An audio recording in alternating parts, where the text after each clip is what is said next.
അന്വേഷിപ്പുവിൻ കണ്ടെത്തുവിൻ എന്ന പോഡ്കാസ്റ്റിലേക്ക് പ്രിയപ്പെട്ട സഹോദരങ്ങളെ സഹോദരിമാരെ, കർത്താവിൻ്റെ നാമത്തിൽ എല്ലാവർക്കും സ്നേഹപൂർവ്വം ഞാൻ സ്വാഗതം ചെയ്യുന്നു. ഈ നിമിഷം നിങ്ങൾ എവിടെയായാലും, വീട്ടിലോ യാത്രയിലോ ജോലിക്കിടയിലോ, ഒരു നിമിഷം മനസ്സ് ശാന്തമാക്കി ദൈവത്തിൻ്റെ സാന്നിധ്യം അനുഭവിക്കാൻ ശ്രമിക്കാം. ഇന്ന് നമ്മൾ ധ്യാനിക്കുന്ന വചനമാണ് എബ്രായർ 13:6. കർത്താവ് എനിക്ക് തുണ, ഞാൻ പേടിക്കില്ല, മനുഷ്യൻ എന്നോട് എന്തു ചെയ്യും? ഈ വചനം നിങ്ങൾ മനസ്സിൽ ഒന്ന് ആവർത്തിക്കാമോ? ഈ വചനം വായിക്കുമ്പോൾ ലോകം പലപ്പോഴും അത്ഭുതപ്പെട്ട ഒരു കാര്യമാണ് ഓർമ്മ വരുന്നത്. കർത്താവിൻ്റെ മക്കൾ അനുഭവിക്കുന്നതായ അതിശയകരമായ ശാന്തത. ഏറ്റവും ധൈര്യമുള്ള ഹൃദയം പോലും വിറയ്ക്കുന്ന കഠിനമായ സാഹചര്യങ്ങൾ വരുമ്പോൾ ഒന്ന് കുലുങ്ങും. അപ്പോഴും ദൈവമക്കളുടെ ഹൃദയത്തിൽ സമാധാനമുണ്ട്. പ്രിയ ശ്രോതാവേ, ഇന്ന് നിങ്ങളെ അലട്ടുന്ന ഒരു ഭയമുണ്ടോ? ആ ഭയം നിങ്ങളുടെ സമാധാനം കവർന്നെടുത്തിട്ടുണ്ടോ? ദൈവത്തെ മഹത്വപ്പെടുത്തുന്ന ജീവിതപാതയിൽ നടക്കാൻ പരീക്ഷകളെയും ബുദ്ധിമുട്ടുകളെയും ധൈര്യത്തോടെയും ജ്ഞാനത്തോടെയും നേരിടാൻ നമ്മുടെ ഹൃദയം കർത്താവിനോട് പൂർണ്ണമായി ഒത്തുചേരണം. അതിൻ്റെ അർത്ഥം വളരെ ലളിതമാണ്. എൻ്റെ ഇച്ഛയല്ല, കർത്താവിൻ്റെ ഇച്ഛയാണ് എൻ്റെ ജീവിതം നയിക്കേണ്ടത്. വചനം നമുക്ക് മുന്നറിയിപ്പ് നൽകുന്നു. മനുഷ്യഭയം ഒരു കെണിയാണ്, പക്ഷേ ദൈവത്തെ ഭയപ്പെടുന്നത് നമ്മെ സ്വതന്ത്രരാക്കുന്നു.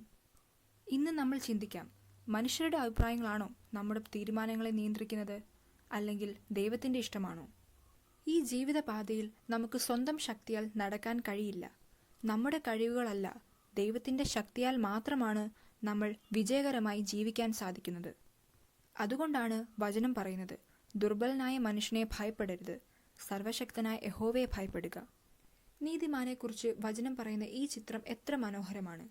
സിംഹത്തെ പോലെ ധൈര്യം, പ്രാവിനെ പോലെ സൗമ്യത, കുഞ്ഞാടിനെ പോലെ വിനയം. ഈ 3 ഗുണങ്ങളും ഒരു ക്രിസ്ത്യാനിയുടെ ജീവിതത്തിൽ ഒരുമിച്ച് കാണപ്പെടണം. പ്രിയ ശ്രോതാവേ, നിങ്ങളുടെ ജീവിതത്തിൽ ഈ 3 ഗുണങ്ങളും ഉണ്ടോ? ഏതാണ് ഇന്ന് നിങ്ങൾ വളർത്താൻ ആഗ്രഹിക്കുന്നത്? മനുഷ്യൻ ചെയ്യുന്നതിനേക്കാൾ വലുതാണ് ദൈവം നമുക്കായി ചെയ്യുന്നത്. ദൈവത്തിൻ്റെ സമാധാനം എന്നും നിങ്ങളെ പൊതിയട്ടെ. ഒരു സമാപന പ്രാർത്ഥനയിലൂടെ ഈ പോഡ്കാസ്റ്റ് അവസാനിപ്പിക്കാം. ഇപ്പോൾ എവിടെയായാലും നിങ്ങളുടെ കണ്ണുകൾ അടയ്ക്കാമെങ്കിൽ അടയ്ക്കൂ. സ്വർഗീയ പിതാവേ, ഈ നിശബ്ദ നിമിഷത്തിൽ ഞങ്ങൾ നിന്റെ സന്നിധിയിൽ തലകുനിക്കുന്നു. ഞങ്ങളുടെ സഹായകൻ നീയാണെന്ന സത്യം ഞങ്ങളുടെ ഹൃദയങ്ങളിൽ വീണ്ടും ഉറപ്പിച്ചതിന് നന്ദി പറയുന്നു. മനുഷ്യരെ ഭയപ്പെടാതെ യഹോവയെ മാത്രം ഭയപ്പെടുന്ന ജീവിതം നയിക്കാൻ ഞങ്ങളെ പഠിപ്പിക്കണമേ.